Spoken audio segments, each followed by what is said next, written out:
It's the Corvette Web Blast.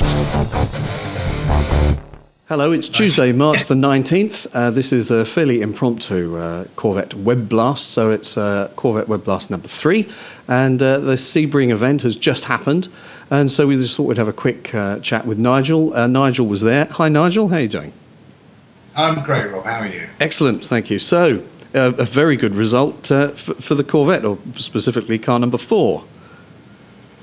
Yes, I mean, the qualifying on Friday I actually watched via the iPhone American Le Mans app, because I was sat at the airport at Milwaukee waiting for my flight, and the Ferrari number 62 took the pole with the Corvette about less than a tenth of a second behind, so it was pretty close, and all of the top sort of 6 or 7 cars were within, I think, a second of each other in qualifying, so it was pretty close. So Corvette number 4 with Olly Gavin at the wheel came in second in qualifying, and 5th was Antonio Garcia in the number 3 car, but say just a fraction behind.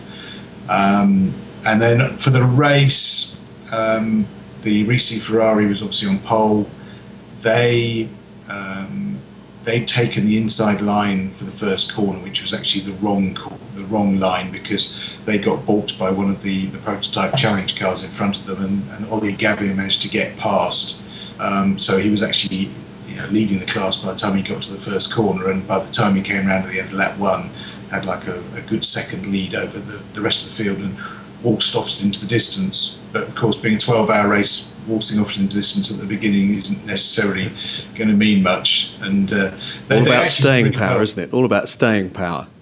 Well, I mean, you know that unless you happen to get a lap lead, there's going to be a caution period at some time, which is going to concertina the field back up again. So they were actually doing really well. I mean, for the first rotation, which was Ollie to Tommy Milner and then on to Richard Westbrook, they were comfortably in the lead, and there hadn't been any safety car periods or anything, so they were doing really well.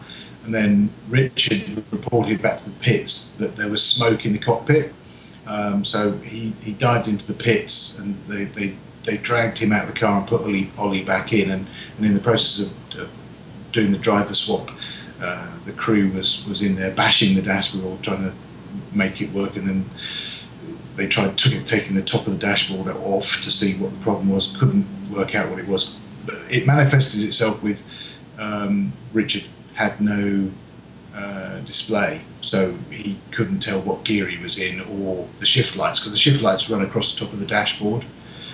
So none of those was working. So It was actually a light, wasn't it? It was actually a light that a panel light that caused a problem. Is that right? Yeah, it was something. I don't know what had exactly gone wrong, but presumably a wire had touched another wire, which was causing the smoke, and say it had basically switched off the display. So they had no display for what gear they were in and everything else.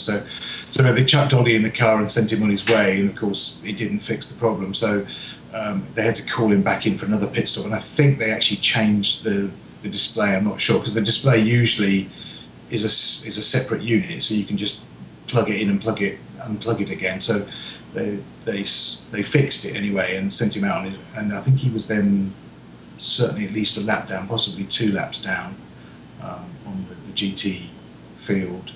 And in fact, the Viper at that point was actually leading the class. But the Corvette was clearly the fastest car out there, or certainly the number 4 was.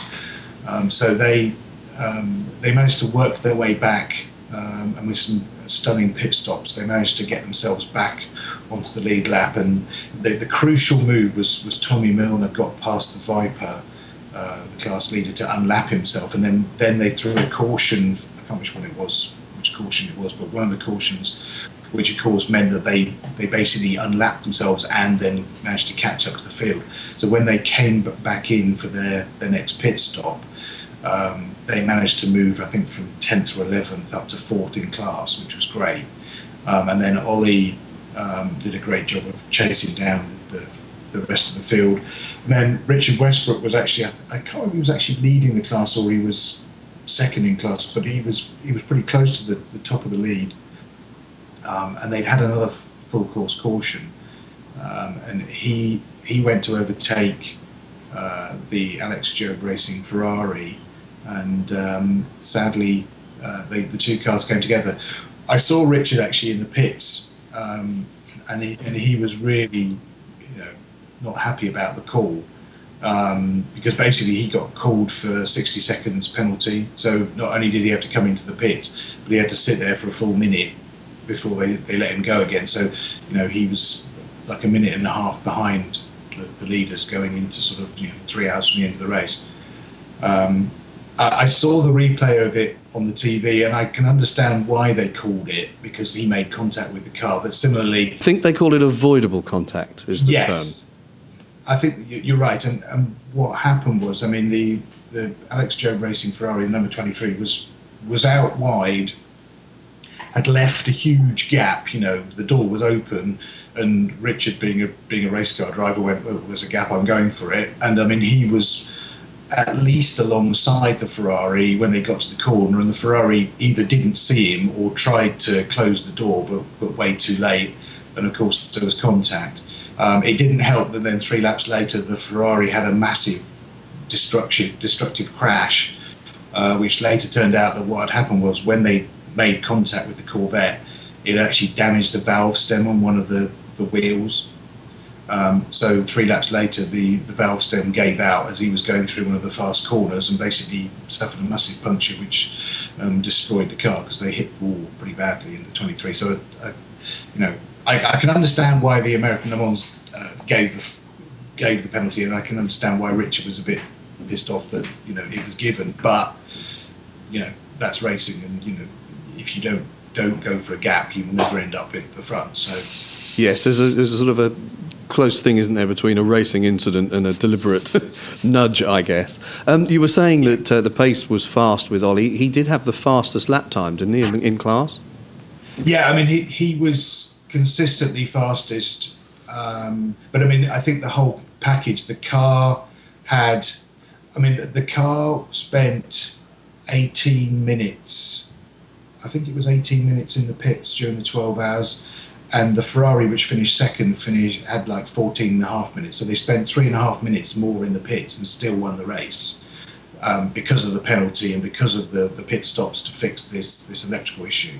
So yeah, because they got a lap back, didn't they? Effectively, yeah, isn't that right? Yeah, I mean they unlapped themselves, but I mean they were at one point I think they were either just on 2 laps down, or they actually were 2 laps down. But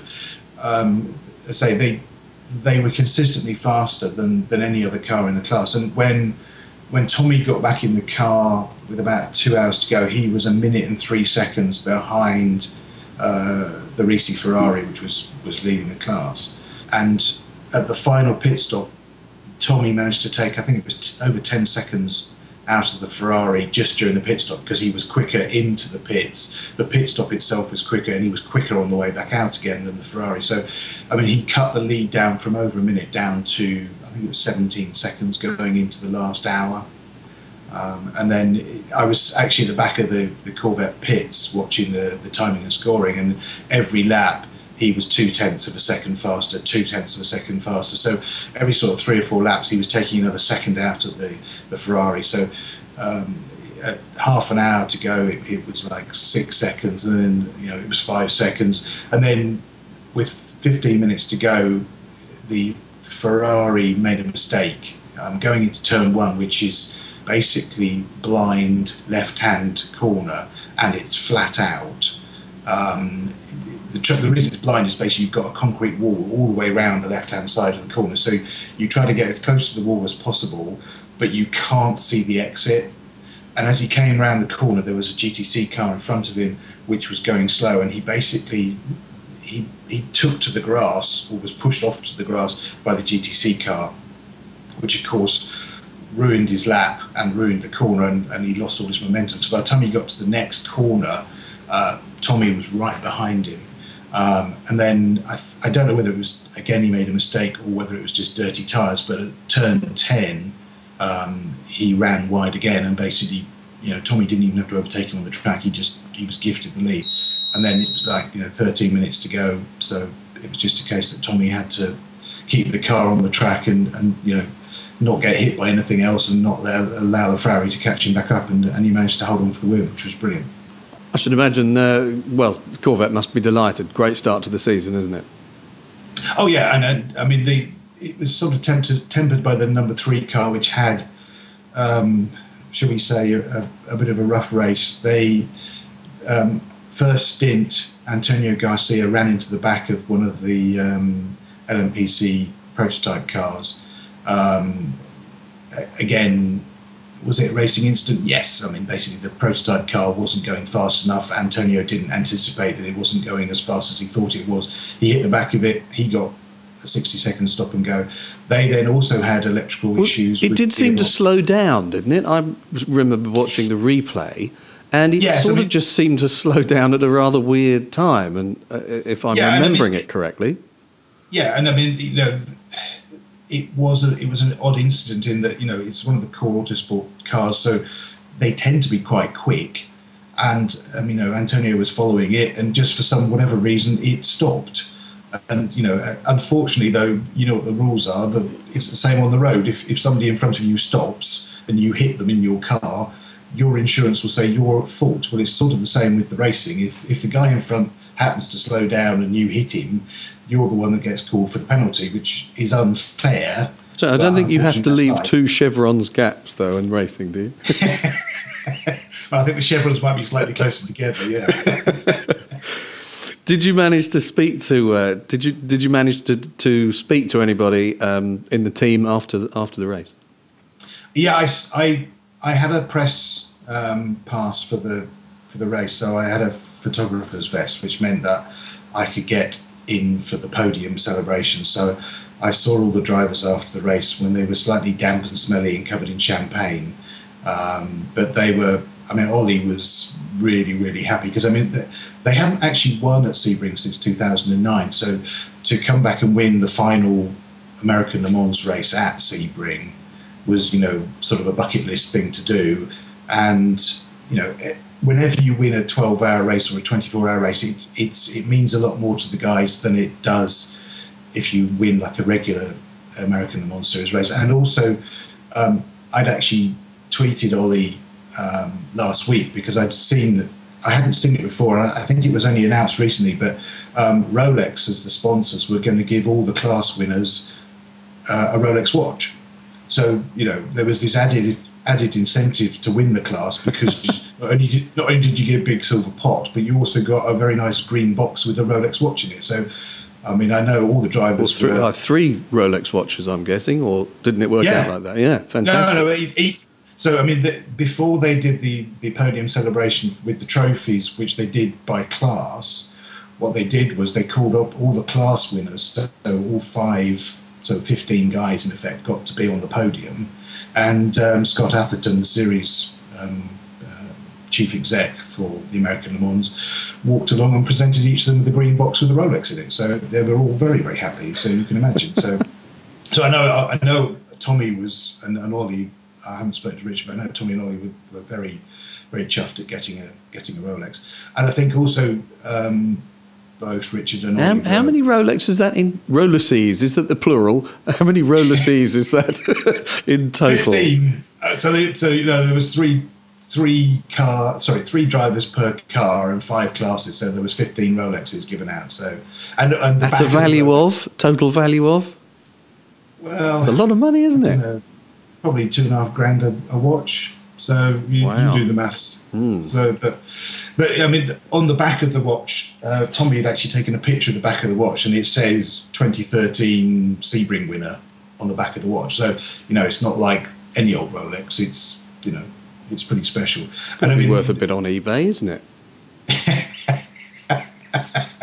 I don't think they're going to be putting those on eBay. I think you're more likely to see the plastic trophy that they get given, the lovely silver pot that they get given from the American Le Mans Series on eBay. But no, I mean, obviously if you win the Daytona 24-hour race, the class winners have been getting Rolexes there for many a year. And I mean, the guys that won in 2001 for Corvette, so Johnny O'Connell, Ron Fellows and the like, they all got a Rolex when they won the race in 2001.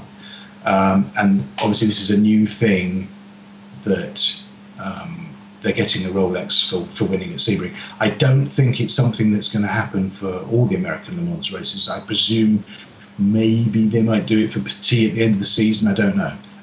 And, you know, with the new series that's coming up next season, I guess Rolex will be involved with the new series. I don't know if they've been announced as a sponsor, but my money would be that they will be. But again, I would assume that they will probably only give watches out for certain events, because otherwise it's a bit like, you know, appearing at the FA Cup. You know, it used to be that if you were playing in the FA Cup, you only got to play at Wembley if you were in the final. Now you get to play there if you're in the semi-final, and it used to be that like the players that played in the final used to get medals, and now it's like anybody that's played in the squad during the season gets a medal, and it's sort of devalued it a bit. And I think probably they will. Well, if they've got any sense, what they'll try and do is keep it to a limited number. But back to your point about eBay, one of the drivers, not entirely serious, by the way. Well, I mean, one of the drivers has now got, I think, one of the Telmex BMW drivers has now got 6 Rolexes in the last 6 or 7 years. So he's probably got quite a collection. You know, and you only have one wrist that you tend to wear a watch on at any one time. Yes. So unless he's going to wear them like all the way up his arm, you know. Anything else you want to? Anything else you absolutely have to tell us? Go on CorvetteOnline.com. Oh, tell us what's that? Well, they were advertising for an editor, and it sounded like my ideal job. Anyway, it didn't happen. But they did say they'd like me to write for them, so I am now writing for them, and so my first piece, which is a write-up from Sebring, is online with CorvetteOnline.com as of today. And I believe you've mentioned the Corvette Web Blast on that, is that right? Well, yeah, what I've got to do this evening is that I spoke to the editor about it today, and he actually wants to put the last Corvette Web Blast with the Olly Gavin interview actually on the site, but I've got to write the piece around it, so I will be doing that once I get off of this. Excellent. Well, I believe quite a few more people are in on the big secret now. I know you and Gary have been telling loads of people about the Corvette Web Blast, so if you're a new viewer, welcome, and there are 2 previous shows, Corvette Web Blast 1, which was a sort of a Corvette questions type programme. 2 was the Olly Gavin special, and we're very happy with that one. It was a great programme, wasn't it, Nigel? It was, really it was, good. Yeah. And I mean, Olly's such a nice guy, and you know, he's a natural talker, but he's I mean, Johnny O'Connell now works for Speed as a commentator, and Olly, I can certainly see that should Olly ever decide that he's fed up with going round and round in circles, I'm sure that if he wanted to be a commentator, he would do a fantastic job, because he's one of those people that's very interesting to listen to, and he's also very knowledgeable, and also he has an opinion, which is also something that you sort of need as a commentator. You can't just... There's only so much middle ground you can take, isn't there, really? Otherwise, without looking like you're being non-committal and avoiding, you know... Otherwise, you end up with splinters from sitting on the fence for too long. Right. Excellent. No, he was brilliant. He was an absolute dream interviewee, as far as I was concerned. I'd ask him a question and he'd rattle on fantastically and smoothly and interestingly for about, I don't know, 3 or 4 minutes, which was brilliant. Yeah. Right. Yeah, so anyway... That just about wraps it up for this Corvette Web Blast. We've got more in the pipeline. It's going to be a few weeks' time. I've got a little job away first, so bear with us. But we'll try and keep these coming through the year as fast as we can. We'll see you again soon. Bye-bye.